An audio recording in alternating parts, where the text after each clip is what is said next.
The fact is, whether we like it or not, nothing's really unconstitutional until the Supreme Court says it is. So how does the Supreme Court decide what is and is not constitutional? Over the last couple of videos, I've been telling you about the standards of review. The standards of review are the tests that the Supreme Court subject law and other government actions to determine whether or not they've violated the Constitution. And as I've explained in the other videos, there are 3 levels of review that the Supreme Court will use to test a law. The lowest level is known as weak scrutiny or rational basis. The middle level is known as intermediate scrutiny, and the highest level is strict scrutiny. In the other videos, I told you what they were, why we have them, and how we choose which one to apply. In this video, I'm going to show you how they're applied, what the actual standards are, and how they're used. So let's get to it. I'm Brian. I make videos about law and civics. Please share this video so it gets out there. People need to understand this. This is important. This is your law. You should know how it works. We all deserve to know this. All right, let's get to it. Now, to lay this out properly, we're going to need a good chart. Not bad. All right, before we go any further, there are 2 things I want to tell you about these rules.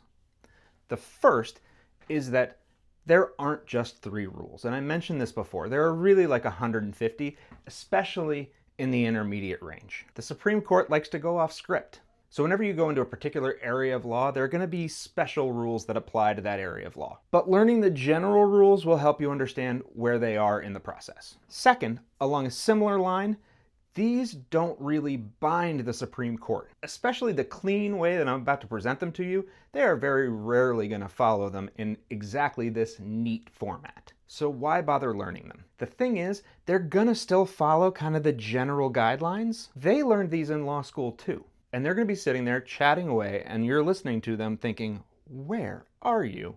And then all of a sudden they're going to say something, and you're going to be like, oh, I know exactly where you are. You are right here. And all of a sudden, the rest of the conversation is just going to make sense.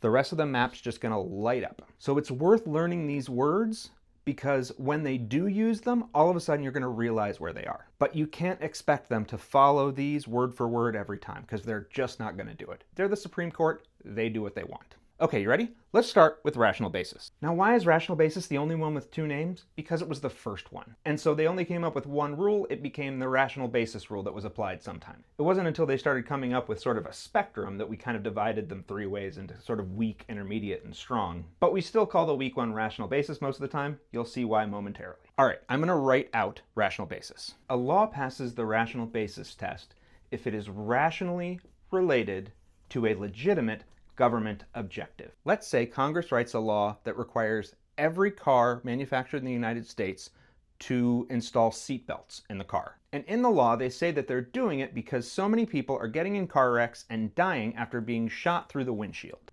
Now, let's say the court sits down with this law and they say, okay, the government objective here is to stop people from dying by flying through their windshields. Most of the time, the Supreme Court finds that government objectives, as long as they're clear in the law, are legitimate. Most of the time.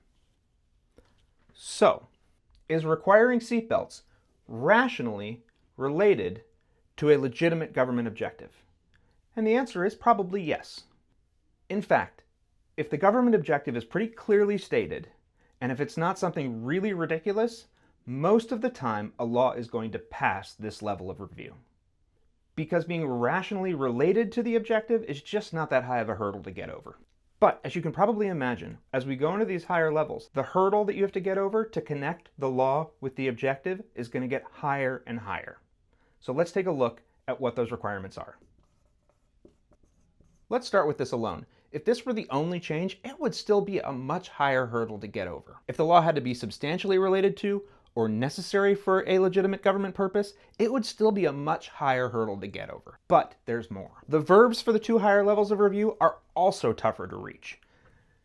They don't just have to be related anymore. For intermediate, it has to actually serve the purpose. They don't just have to be connected, it has to actually make the purpose better. And for strict, it has to actually achieve the purpose. It can't just want to do good, it has to actually do it. But they're not done yet. The levels of purpose are also raised. So while the lowest level just required any legitimate purpose, anything the government's allowed to do, the second level required it to be an important purpose, something we really needed. And the third one required it to be compelling. Not just important, but compelling, something that really pulled at the heartstrings. So as you can see, as we go from here to here to here, it gets tougher and tougher for a law to be approved under these different layers of scrutiny. And there's one more very important thing for me to break out. The word necessary has a really important meaning here. And necessary gives us a bunch of really fun buzzwords that you get to listen for. The word necessary suggests that there can't be another solution around that would also meet this compelling purpose, but also that the law is written in such a way that it only hits exactly what the purpose requires it to hit. So here are some of the special words you need to watch for. Narrowly tailored. Narrowly tailored means that the law is written in such a way that it only hits the people that it is supposed to hit. Let's go back to our seatbelt law. These right here are all people who drive vehicles. The purple people in the middle drive cars. The pink people here drive trucks. The orange people here drive riding lawnmowers. If the purpose of this law is to protect people from flying through their windshields when they get in accidents, then all of these people need to be protected. People in cars and people in trucks. So if the seatbelt law is only requiring that seatbelts be installed in cars, then it only protects these people. A law that only protects the people in the middle would be under-inclusive, and it would not meet the requirement of being necessary to achieve the compelling objective.